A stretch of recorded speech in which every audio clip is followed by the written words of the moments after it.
안녕하세요. 연목구름입니다.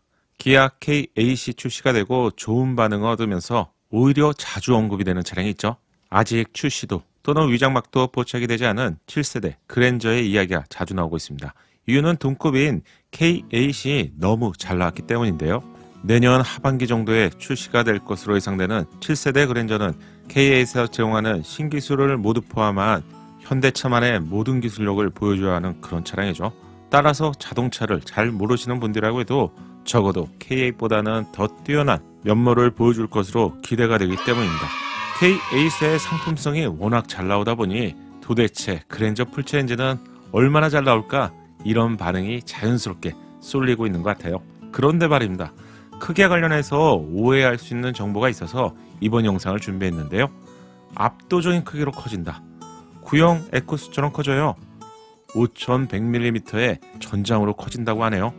아직 위장막 차량도 포착이 되지 않았는데 물론 가정이기 때문에 가능한 말이라고 할 수 있지만 상황을 좀 알고 본다면 현대차 입장에서 이러한 결정 자체가 쉽지 않을 것 같습니다.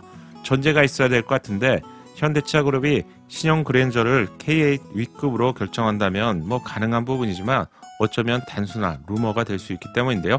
그럼 한 가지씩 한번 따져볼까요? 현대차 그랜저는 명실상부한 플래그십 세단으로 최근까지 4년째 대한민국 전체 자동차 판매량에 있어서 1위를 달리고 있습니다.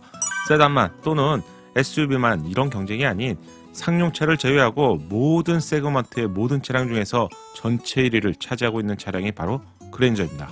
얼마나 강한 모습으로 아래는 소나타의 수요를 차지하고 있고요. 위로는 눈치와 가격 때문에 G80을 구입할 수 없는 일부의 수요, 그리고 경쟁 차량이 K7, 지금은 K8이죠. 이러한 수요 모두를 흡수하고 있는 모습입니다. 작년에 그랜저는 14만 대 이상을 판매했는데 대한민국 차량에서 10만 대 이상을 판매하면 1위를 차지할 수 있는 이런 구조인데 10만 대가 훨씬 넘는 거의 기록적인 14만 대를 판매했습니다. 이런 상황이라면 그랜저를 구입하지 않는 것이 더욱 이상한 상황이죠. K7은 그랜저와 경쟁하기 위해서 체급을 올린 것처럼 K8로 이름까지 변경하고 출시가 되었습니다. 또한 K8로 이름을 변경하면서 5m가 넘는 전장으로 키웠죠. 정확한 사이즈는 5015mm에서 커진 것인데 5m라는 숫자가 4m 후반에서 변경이 되면서 정말 많이 커진 것 같은데 잘 알고 보면 4995mm에서 5015mm니 정확하게는 20mm가 커진 것이죠. 엄청 커진 것 같지만 2cm가 커졌습니다. 하지만 현재의 그랜저는 4990mm죠.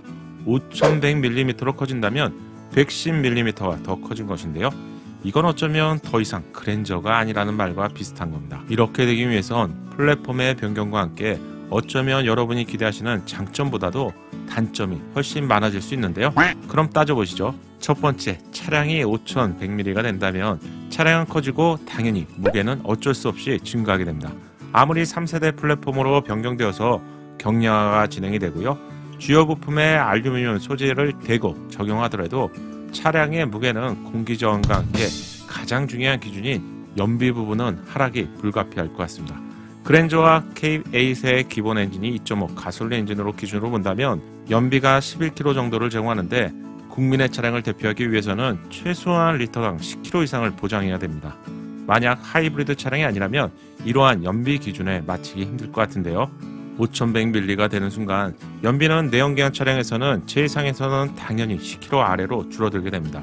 실영역에서는 예상이지만 8km 또는 9km 정도가 되겠죠. 스펙상 연비가 10km 아래로 떨어지는 순간 서민의 발역할은 더 이상 기대하기 힘들고요. 연간 14만 대의 판매량은 보장받기 힘든 상황이 되겠죠. 경량화 소재를 좀 더 넓게 많게 적용하면 되지 않겠냐? 물론 이런 부분도 가능하겠죠. 하지만 경량화라는 것이 가벼운 만큼 동일한 강성을 제공하기 위해서 면적이 넓어져야 되는데요. 그렇다면 가격이 높아지게 됩니다. 그랜저의 가격이 만약 K8보다 훨씬 높다면 또는 G80 같은 수준이 된다면 여러분들은 망설임 없이 구입하실 건가요? 5100mm까지 과연 제작을 할지 제가 좀 힘들다고 생각하는 이유는 플랫폼 부분인데요. 소나타를 시작으로 적용된 3세대 플랫폼은 2세대 플랫폼과 비교해보면 정말 비약적인 발전이 이루어졌습니다. 특히 주행 성능에 있어서 크게 발전했는데 소나타, K5, 소렌토, 아반떼 등을 시승해보면 3세대 플랫폼에 대해서 정말 많이 놀라게 되는데요. 하지만 중형급 이상의 차량인 카니발이나 스타리아, K8의 경우 3세대 플랫폼이 새롭게 적용이 되었지만 중형급 차량과 비교해보면 뒤쪽이 조금 털리는 느낌, 즉 좀 부족한 느낌을 받았습니다. 여러 차량을 시승해보면서 3세대 플랫폼은 제 생각이지만 중형급까지 최적화된 플랫폼이 아닐까 생각하고 있는데요. 길을 연장한 대형급에서 중형급만큼 탄탄한 모습을 보여주지 못하기 때문인데요. K8과 플랫폼을 공유할 그랜저가 K8보다도 훨씬 커지게 된다면 주행 성능에서 과연 얼마나 개선하게 될지 이 부분이 중요할 것 같은데 이게 그렇게 쉬운 문제는 아닙니다. 하체의 주요 부품인 메인 프레임, 서브 프레임은 K8과 큰 차이를 두기 힘들 것으로 예상이 되고요. 프라임의 차이는 어쩌면 대중차 브랜드인 현대와 기아가 제네시스 차량과 다른 부분이기도 합니다. 하체 영상을 통해서 비교해드렸지만 제네시스 차량이 월등하게 뛰어난 부분이 바로 프레임 부분이죠. 그렇다면 디테일한 주행 질감을 올리는 로어와 업화, 트레일링 안까지 포함한 부싱의 크기 등을 높일 수 있겠죠. 하지만 이렇게 되기 위해선 소재의 개선을 포함한 용량 개선까지 또 이 부분도 쉬운 문제가 아니죠. 커진 차체를 받쳐주기 위해서 용량이 높은 부품과 가벼운 소재를 적용하면 되겠지만 원가가 크게 높아지기 때문인데요. 비슷한 크기의 제네시스 GV70의 공차 중량이 1820kg죠. 좀 더 큰 산타페 차량의 경우 1690kg입니다. GV70의 경우 알루미늄 같은 경량화 소재를 대폭 적용했지만 두 개는 오히려 더 무겁죠. 산타페와 비슷한 사이즈라고 하지만 실제로는 훨씬 작고요. 연비를 보면 GV70은 8.5kg에서 13.5kg 정도가 나옵니다. 산타페는 9.5에서 14.2kg인데요. 정확하게 따지면 GV70이 좀 더 작은 사이즈고 경량화된 소재를 많이 적용했지만 그럼에도 불구하고 공차 중량과 연비를 포함해서 모두 더 낮게 됩니다. 따라서 K8 수준으로 하체를 조율하고요.